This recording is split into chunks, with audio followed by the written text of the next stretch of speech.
Welcome once again to another edition of Shelf Life Book Reviews Online.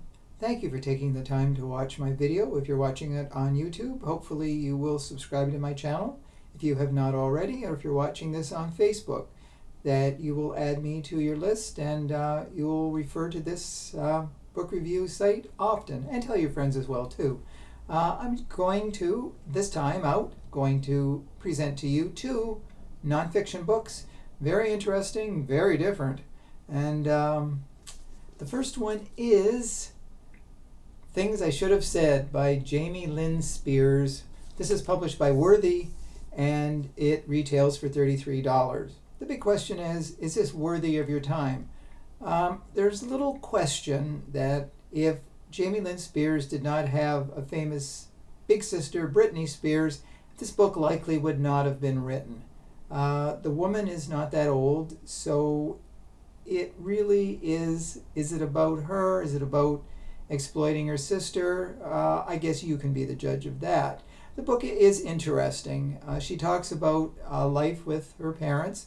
Her father was not the most pleasant man. He sounds like someone who was definitely not a role model. So if Brittany got any bad habits, I guess it would likely be from her father's side. Jamie Lynn Spears is best known for a TV series from 2005 to 2008 called Zoe. I think it was on Nickelodeon. I never saw it. I had never heard of it before. So in the book, she talks about growing up in the Spears household. And she talks about her big sister, Brittany.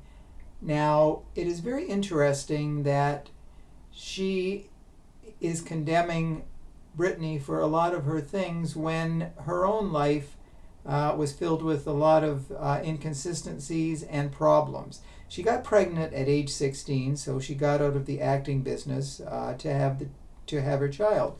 The father, whose name was Casper, and the only Casper I knew before was a friendly ghost, but this Casper is not the friendliest or nicest of people. How she latched onto him and kept him is a big question. There was a time when he actually denied the fact that he could be the father of the child, but he finally accepted the fact that yes, he was the father. Now, the two had sort of a love-hate relationship while she was pregnant. She bought a house and he basically latched onto her. He really didn't want to work. He talked about wanting to do this, that, and something else, but he was, in many words, sort of a deadbeat. And he took her for, he wanted this. He wanted a new vehicle, which she bought for him. So basically, she was his cash cow. And anything he wanted, she basically gave to him because she wanted to keep him happy. But in the long run, there wasn't a lot of happiness. Now, she finally did give birth to her daughter, Maddie. And he tried to be a decent dad, but he was far from a role model. So as the story continues, when Maddie was 8 years old, it was a Super Bowl Sunday, and Maddie wanted to ride the side-by-side ATV around their backyard, and Jamie Lynn reluctantly let her.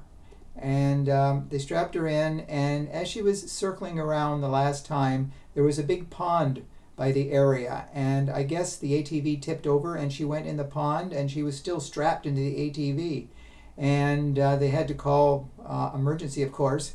And when they got her out, she was barely breathing. In fact, she stopped breathing and they resuscitated her. So it was a touch and go situation, and it was a very sad occurrence. But she did pull out of it, and she did survive. Now, Jamie Lynn did get rid of Casper, thankfully, and she did find happiness with someone else. So the book is basically a look at her life. It's not as much about Brittany as it is about her. So if people think they're going to get all the dirt on Brittany, yes, there's a little bit. She talks about that and the problems with Brittany. So the book is interesting. I won't say it's the greatest book that's ever been written. It's not the worst book that's ever been written. But like I said, I think she's exploited the family name of Spears. So read it at your own risk. You might like it. And hey, like I say, you could read a lot worse than this one. Now, the second book of interest or of note this week is This Is My Real Name, A Stripper's Memoir by Sylvie Brunet. This is published by Arsenal Pulp Press, and it retails for $22.95. Now, a much different book than the Jamie Lynn Spears book. This book looks at Sylvie Brunet, who became a stripper for 10 years. She was in like dead-end jobs, and she wanted to do something else with her life, so she went to a strip club, liked what she saw, and she went by the name of Michelle. So for almost a decade, she was a stripper, and the book talks of all of her experiences in the various strip clubs across Ontario. And she went to some that were some of the sleaziest joints out there, and some that were actually a little better than others. Let's put it that way. And I won't say it was the Ritz penthouse of strip clubs, but there were some that were a little higher class. Let's use that word. And in the book, she talks about meeting some of the other girls. Some were very jealous of the other strippers because basically they were all fighting for the money. And when they did the lap dances, they wanted, affluent customers who would pay them well for, a lap dance. Now, there was no sex involved, and touching was very minimal. There were laws against that as well, too. And she does talk about a particular man who wanted actually to buy her really nice things, purses and clothing and things like that. So they went to the store, and she picked out a nice purse. And when she got to the checkout, she expected the man to, give his credit card or whatever. And he basically said, "No, you're going to have to pay for it. We really don't have a good enough relationship for me to pay for that right now." So it was like a slap in the face, and it was very eye-opening for Michelle.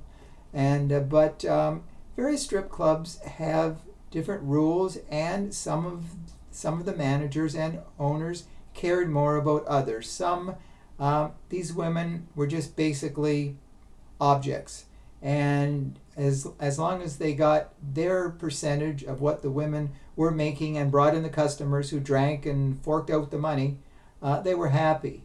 Now, Michelle did find